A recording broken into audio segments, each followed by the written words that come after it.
Story 1. I understand that some parents may not properly love, protect, and teach their children to help them grow into emotionally and intellectually stable individuals. However, I am unsure if those who struggle with parenting would see a difference after taking parenting classes. Parents who wish to improve have access to information that can guide them in becoming better caregivers. Story 2. It may not be mandatory, but it is highly recommended. You might be able to receive an additional version of the child tax credit each year if you take and pass one for the first few years. Story 3. Considering the tendency we have to strict choices from people during a pregnancy as a form of punishment, I am fairly certain that this would also be used in that way.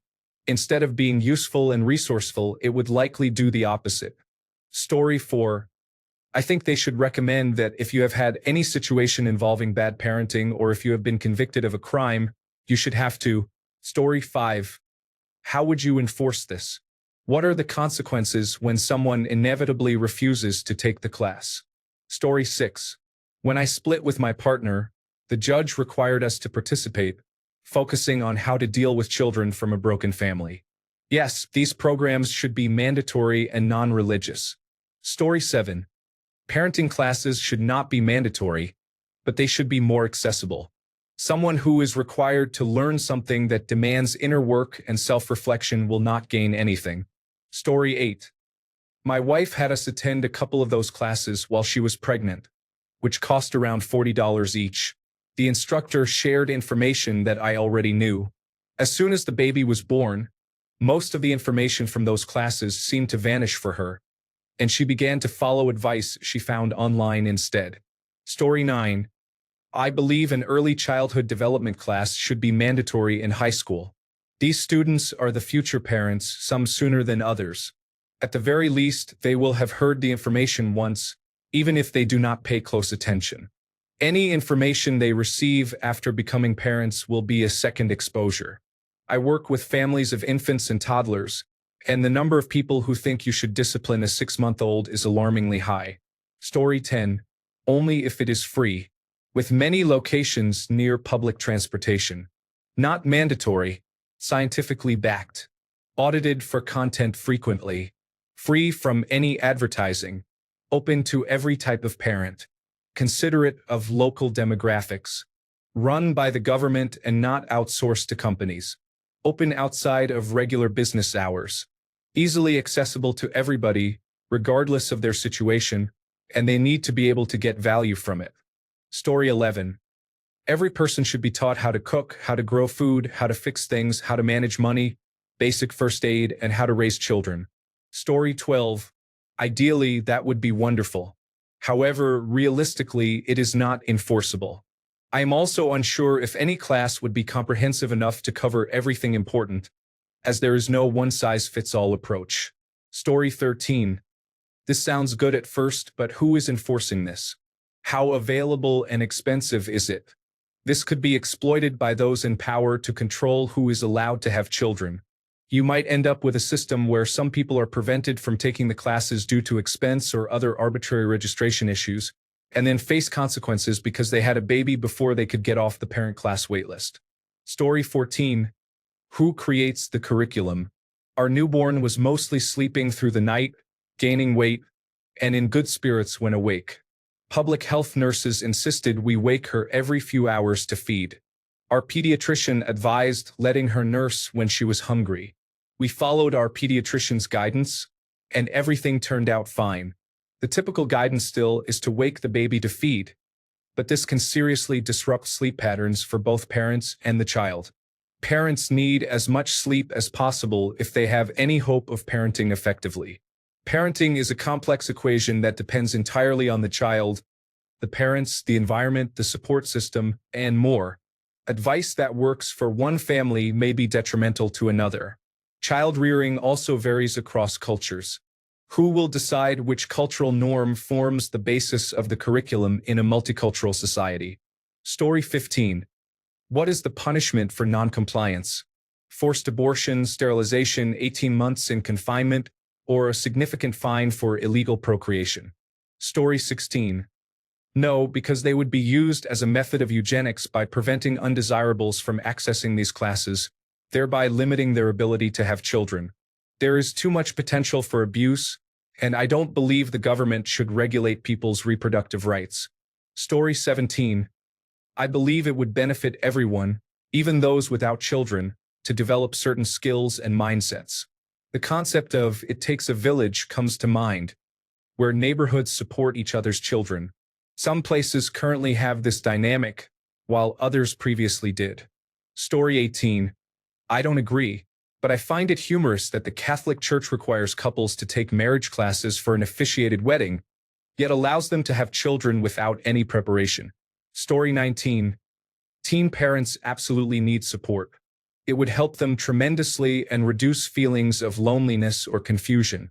While adults can also feel lost, teen parents require additional assistance. Story 20. Not mandatory, but there is an incentive aside from being a wise move. That said, I don't believe I will need one, but I am happy to be proven wrong when the time comes. Story 21. I feel many parents would benefit. My brother's children are spoiled, demand screen time, and often say fairly rude things. He doesn't pretend to be the best father by any stretch, and in some ways is overcompensating to ensure they have a better childhood than we had. However, he is aware that much of the boys' behavior stems from some of the easy choices he and his wife made. The boys don't know how to use their imaginations. They don't know how to be kids. On the other hand, my sister-in-law has 2 kids and has been a primary school teacher for years. Suffice to say, she is equipped with a strong knowledge of small children, how their minds operate, and how to stimulate and excite them. Her kids are wonderful. Watching them play together makes me nostalgic because it reminds me of how my brother, our friends, and I used to play, full of imagination, influenced by movies, books, or shows. They love playing outside, they have good manners, and they are proud of how they conduct themselves. It's just lovely. So yes, I believe parenting lessons with experts who work with children constantly would make a huge difference in helping parents navigate situations they may not have been told how to handle. Story 22. I would take a different approach. I would implement federally funded classes in less affluent neighborhoods where parents can attend for free to become better parents. Story 23. No, because it will lead to many people hiding the fact that they have children. This results in worse outcomes for mothers and babies when they do not receive prenatal care, experience unattended births, and provide excuses for domestic abusers to keep them out of sight and away from help. If you wish to adopt, foster, or seek fertility treatments, authorities are already involved in those cases, so those options are viable. Story 24. I believe it should be part of health education.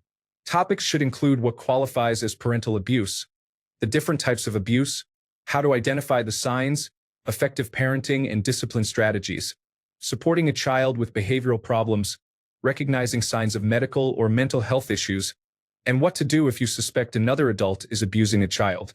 Additionally, the education should demonstrate to children how they should be treated, what behaviors are unacceptable, and what actions they can take for themselves and others. Story 25. Many hospitals and birthing centers already offer information and welcome people to join additional groups and classes. Many of these are low-cost or free. Should these classes be mandatory? Like many things, they should only be mandatory if there is a reason to believe they are needed. The curriculum should be developed by experts in the field. The material should be engaging and memorable. The markers for success should be realistic.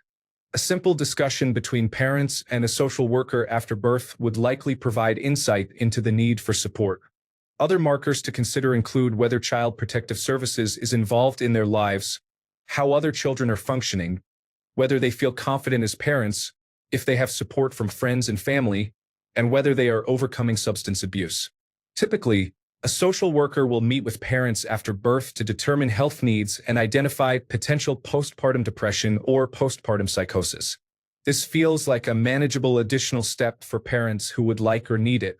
Like anything that is mandatory, these services should be free or low cost. Story 26. Close but not quite. I would prefer more emphasis on teaching why having children may not be advisable. Story 27. I do not want that. It would be a logistical nightmare. I could support the idea of requiring people with children to attend some kind of classes.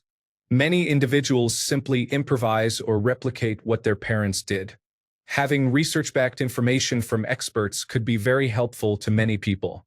Story 28. Logistically impossible. How would you implement this? How would you develop a curriculum? How would you address someone who has a religious objection to the material? How would you make it accessible to people with unusual work schedules or lifestyles? Are you going to take away someone's child if they don't attend these classes or don't achieve a good grade? I support offering basic parenting classes to those who want them, but making them mandatory complicates things quickly. Story 29.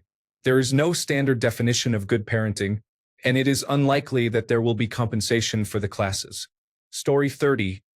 I observe poor parenting frequently at work. Classes would not benefit these individuals. They either do not care or choose not to absorb the information and continue being ineffective parents. Story 31. No class or lesson can truly prepare you to be a parent.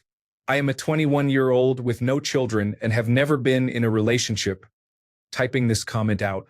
Story 32. Yes, because some parents either do not take the time to learn how to care for children at different stages of their lives, or they do such a poor job that it affects those around them.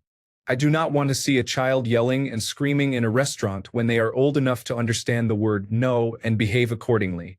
Parents today tend to be too lenient with their children. They avoid hurting their feelings by refusing to say no, and instead choose to ignore their children's behavior. Story 33.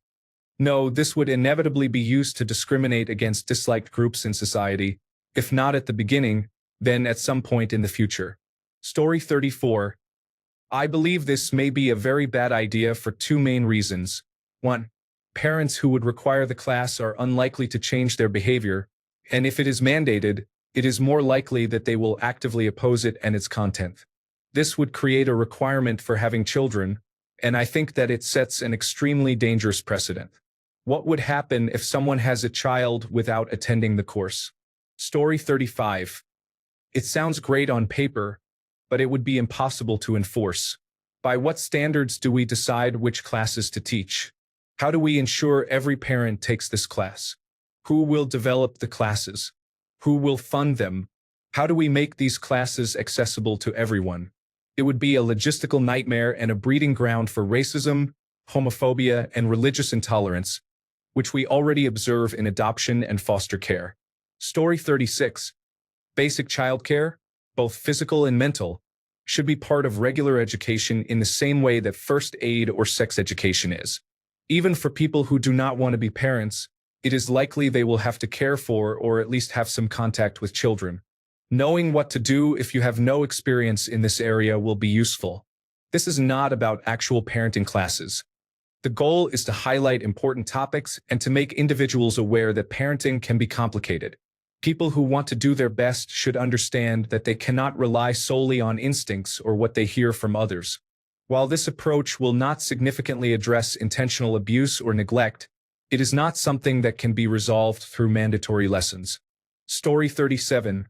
Thinking about Trump-mandated childcare classes should be enough to show how poor of an idea this would be. Story 38. No, we have too much government interference in our lives as it is. What is next? Requiring a license to cook, a license to clean, or a license to use the bathroom. Story 39. Based on the resounding success of driver's education in making people better drivers, another mandatory class is sure to have a positive impact. Reddit users have a keen interest in eugenics. Story 40. Yes, I don't have to explain why. It's pretty obvious. There are many parents who should never have had children, including mine. Story 41. No one deserves bad parents, including children who already exist and need to be adopted. Story 42. 39 million. No children. No experience with this matter. Is there no information provided after birth? No pamphlets, no information sheets. Nothing? Just a child and a hospital bill? Story 43. No, because who decides what is taught? We are already having to let teachers go for promoting personal agendas in kindergarten. Story 44. Humans should be reversibly sterilized until they can demonstrate basic financial ability and competence for child rearing and care. After passing the application process, their sterility is reversed, and they receive a license for a single procreation. If this naturally results in multiples, that is acceptable, unless the financial ability to support 2 babies at once cannot be demonstrated. Adequate income and a suitable home environment are essential. Both parents must pass basic childcare training, demonstrate stable job history, undergo mental health evaluations, and show the academic ability to assist their child in learning to read, write, and complete homework. If you cannot feed them, do not breed them should be the bare minimum. If you cannot support them, consider terminating the pregnancy. If you end up with a multiple pregnancy but cannot afford 2 or more babies, you should consider termination and try again. Individuals found guilty of procreating without a license, with exceptions for cases of rape, should be sterilized and never allowed to have children again due to their irresponsibility. Many children are born unwanted and are forced to live in poverty and abuse, from which they may never escape. It is sad and tragic for the children. It is better they not be born than to suffer an entire lifetime. Some may argue that only wealthy individuals should have children. However, why are you bringing children into the world if you cannot afford to support them? Your life will not cease to have meaning if you do not have children. Concerns about leaving a legacy are misplaced when you are living paycheck to paycheck. What legacy do you truly have to leave? If your family history is rooted in poverty, did you enjoy that experience? Are you living your best life? If only wealthy individuals can have children, so be it. Eventually, the world will run out of those in need of work, and wealthy children will have to take on lower-paying jobs. Unless you can provide a child with the best possible existence, you should reconsider having children. It would be tragic to give birth to a child who could potentially make significant contributions, like curing cancer, but cannot afford extracurricular activities or the extensive academic programs needed to reach such potential. Squandering the life of a child with promise is heartbreaking. While stories exist of people who rise out of poverty, those are incredibly rare occurrences. The odds are significantly lower than winning the lottery, yet some choose to have multiple children without the means to support them. There is no such thing as a self-made millionaire. They all received financial support from sources other than a single parent working multiple jobs. Story 45. Yes, especially if you have your children before the age of 30. At that point, you may not fully understand any trauma you experienced in your own childhood.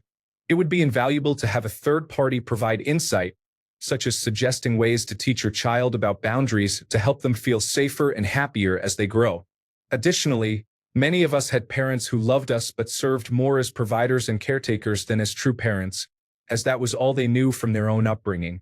Understanding what actual parenting involves can be an eye-opener if you did not experience it during your childhood. Story 46. If there is no effort to determine whether someone passes or fails the test, what is the point? If people can fail, what are the consequences? Will there be sterilization, fines taken from the funds meant for the child, forced relocation into the foster system, where I have to support them instead of funding other social services? Story 47. Parenting classes should be mandatory for parents receiving government funding. They need to be held accountable for their responsibilities. In cases of rape, even more support should be provided. Thanks a bunch for sticking around till the end of the video. Remember to subscribe, and until next time, stay awesome and goodbye.